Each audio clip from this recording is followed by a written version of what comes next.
Kita belajar sebentar biar tidak salah paham. Kalau dalam dunia filsafat ada istilah altruisme. Altruisme itu orang yang mengorbankan dirinya untuk orang lain. Tapi ini tidak sama persis dengan pleasure tadi, orang yang hanya ingin menyenangkan orang lain. Mengapa? Di mana sih bedanya?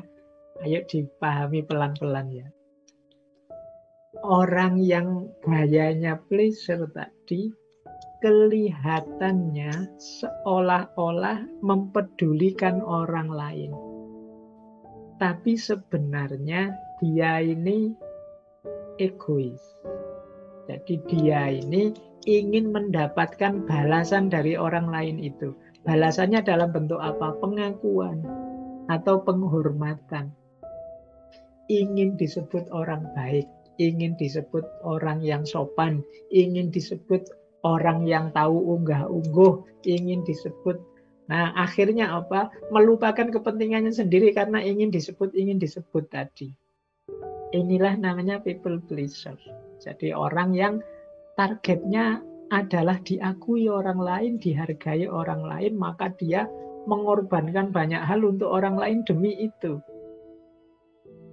Bandingkan dengan seorang altruis. Kalau altruis, dia tidak mikir balasan apa-apa. Dia berbuat baik, ya memang ingin berbuat baik.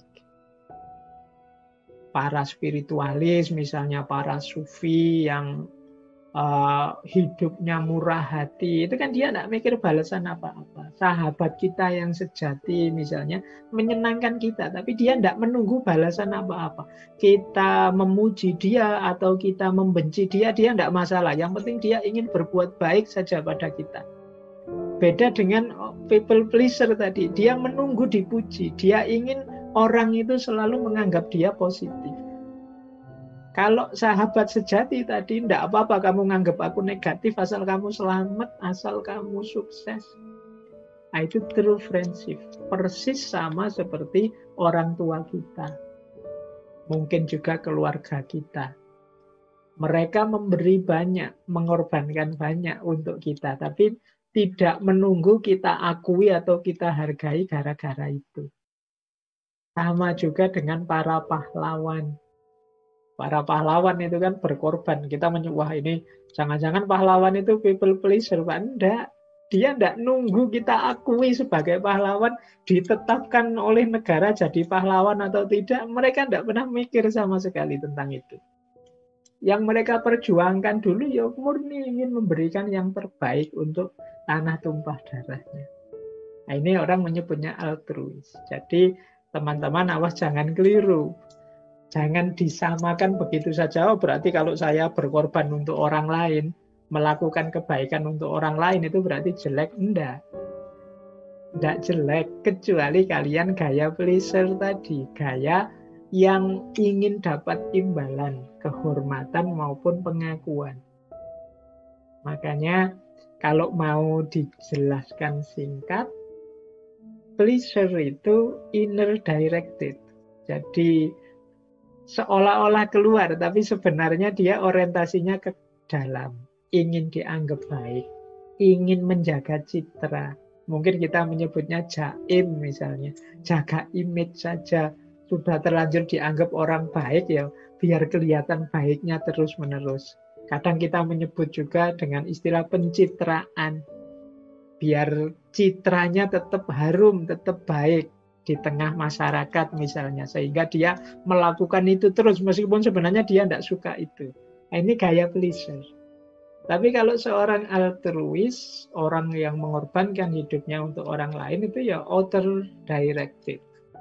Jadi dia tidak peduli dirinya, yang jadi fokus adalah kebaikan orang lain. Kalau yang pleasure tadi, ya hanya untuk dirinya sebenarnya, biar aku tetap positif. Tapi yang altruis ini, targetnya adalah orang lain jadi baik. Orang lain jadi bagus, orang lain jadi benar, dan lain sebagainya. Inilah bedanya pleaser dan altruis. Jadi mungkin teman-teman sejak tadi banyak pertanyaan, loh Pak, Kan kita harus berbagi, kita harus peduli sesama, iya. Tapi semoga posisimu bukan posisi seorang people pleaser. Hanya untuk menyenang-nyenangkan orang saja demi nama baikmu. Tapi memang kalian ingin berbuat baik dan berbagi yang sejati. Ya, gambaran mudahnya jadilah seperti sahabat yang sejati, seperti orang tua pada anak-anaknya, atau pahlawan pada bangsa dan negaranya. Makanya dalam pembedaannya mungkin bisa kita hati-hati agar lebih tepat memahaminya. Bedakanlah people pleasure itu dengan kepahlawanan. Kepahlawanan atau kalau dalam teorinya namanya heroisme. Kalau kepahlawanan itu memang orang yang berjuang, yang berkorban untuk orang lain tanpa mengharapkan imbalan.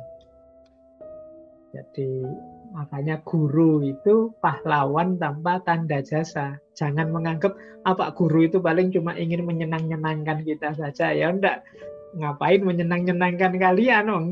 Mereka juga punya banyak tujuan hidup yang lain kalau mau, tapi mereka korbankan itu untuk kalian, demi kebaikan kalian. Tidak seimbang antara yang mereka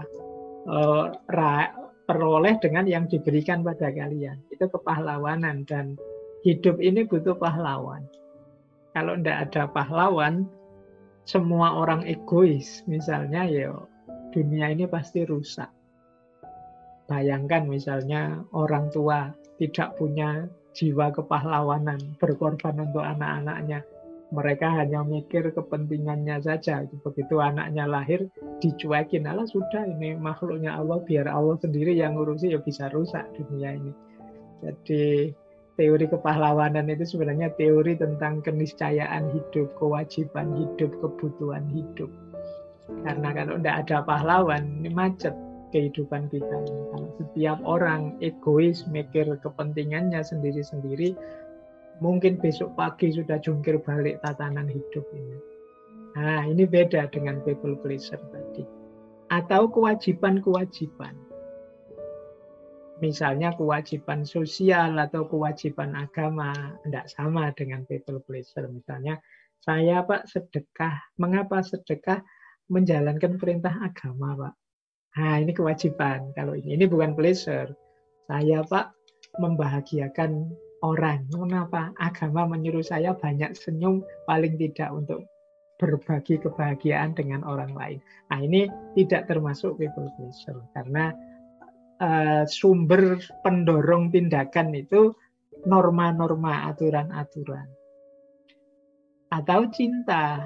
Kalau cinta juga tidak bisa disebut people pleasure. Cinta itu sama sekali tidak egois. Jadi kadang-kadang memang orang menjalankan hidup dalam cinta itu egois. Berarti itu belum cinta sebenarnya. Egois itu demi kepentingan dirinya saja. Jadi mungkin punya pasangan, dia selalu ngitung apa yang aku dapat dari pasanganku. Ini sebenarnya bukan cinta. Kalau yang seperti ini mungkin masih people pleaser. Tapi cinta yang sejati pasti bukan people pleaser. Kebaikan yang diberikan itu tidak dalam pamrih agar aku tetap dihargai, tetap diakui. Cinta itu yang dipedulikan selalu yang dicintai, tidak lagi dirinya. Sementara orang-orang yang hidup dalam pleasure ini sebenarnya menempuh jalan berputar dengan cara baik pada orang lain demi dia tetap dihargai, tetap diakui. Atau komitmen. Komitmen ini kesepakatan bersama. Kita ini kan hidup bersama orang lain, kadang-kadang membangun kesepakatan-kesepakatan. Misalnya kita punya teman ini pinternya luar biasa, sementara kita tidak terlalu pinter. Tapi kita saling berkomit untuk yuk kita saling membantu biar sama-sama sukses. Nah, akhirnya yang pinter ini banyak sekali membantu kita. Dan dia ya tentu saja tidak mengharapkan apa-apa. Yang dia lakukan sesuai komitmen yang sudah dibangun bersama.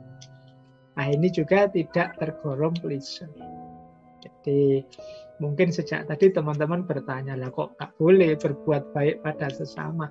Lo tetap sangat dianjurkan. Tapi semoga tidak di level people pleasing. Hanya untuk menyenangkan orang lain demi pengakuan mereka pada diri kita. Demi pandangan positif mereka pada diri kita. Jadi mudahnya people pleaser ini dari orang-orang yang tidak percaya diri. Mereka butuh pengakuan dari yang lain.